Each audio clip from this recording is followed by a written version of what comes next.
Hello, my friend, from my home to yours. All the very, very best. I know that many of you are going through some very tough times. And if that's you today, I hope you'll hang around and perhaps receive a word of encouragement, something that might lift your spirits, especially those of you who find yourselves heavy-hearted, missing somebody for whom you have such a deep love.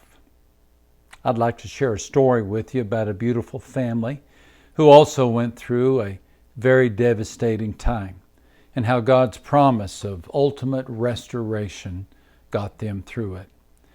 The McCombs were the picture of the all-American family. 2 young, beautiful children, a terrific marriage. Jonathan worked ranches. Laura sold pharmaceuticals. They were God-fearing, happy, busy, and carefree. But then came the storm. Rain was in the forecast, but a once-in-a-century flood, no one saw it coming. The Blanco River rose 28 feet in just 90 minutes. And it roared through the South Texas hill country, not far from where I live, taking homes, taking cars, taking bridges. Jonathan and his family sought safety on the second floor of the cabin in which they were staying. But safety was nowhere to be found.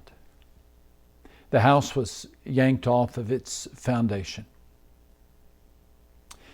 They found themselves clutching a mattress, riding the white water. Jonathan survived, but no one else did. When my wife Dean and I visited him in the hospital, he could hardly move from the pain. But the broken ribs and the broken hip were nothing in comparison with his broken heart. Jonathan tried to talk, but he mustered only tears. A couple of weeks later, he found the strength to speak at the funeral for his wife and his 2 children. It seemed like the entire city of Corpus Christi, Texas, was present in the church.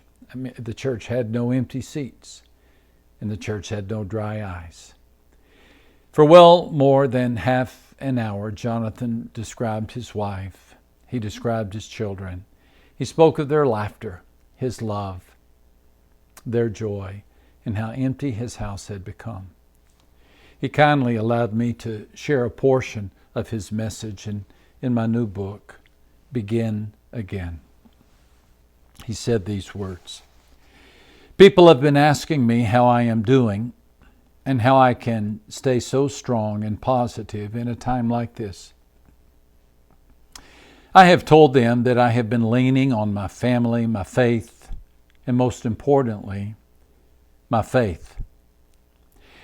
After church every Sunday, Laura would always ask, how do we get more people to come to church and learn about salvation? Well, Laura, what do you think? They're here." A particular verse that I have loved over the years has also helped me. "Trust in the Lord with all your heart, and lean not on your own understanding." I have no explanation for why such a tragic event like the flood takes place and lives are lost. But I know that God is not going to give us anything that we can't handle. And I know that we're here for a little while.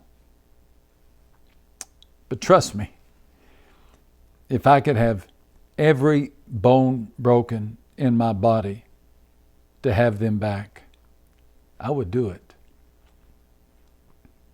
But it is not our call. Yes, I know this entire tragedy is horrible. And I have been angry. I have been upset. I have been confused. And I have been left to wonder why. And I have cried enough tears to fill up that river 100 times.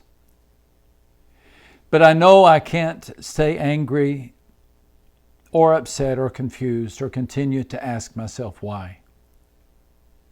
because I will find out that answer when my time comes and I am reunited with them in heaven. But trust me, that will be the first question I ask. I took note of the number of times that Jonathan used the phrase, I know. He said, I know that God is not going to give us anything we can't handle. He said, I know that we're here for a little while. I know that this entire tragedy is horrible. I know that we will be united with them in heaven. You know, Jonathan was not being naive. He wasn't being dismissive. He didn't react with superficial, shallow belief. The tragedy was horrible. But in the midst of the storm, he found hope. He held on to what he knew. He found an unshakable hope. He found no easy answers, but he found the answer.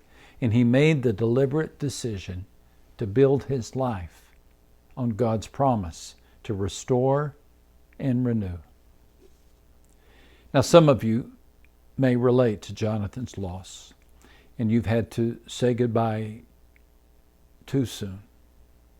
And the word goodbye is the challenge of your life to get through this, is to get through this raging loneliness, this strength-draining grief.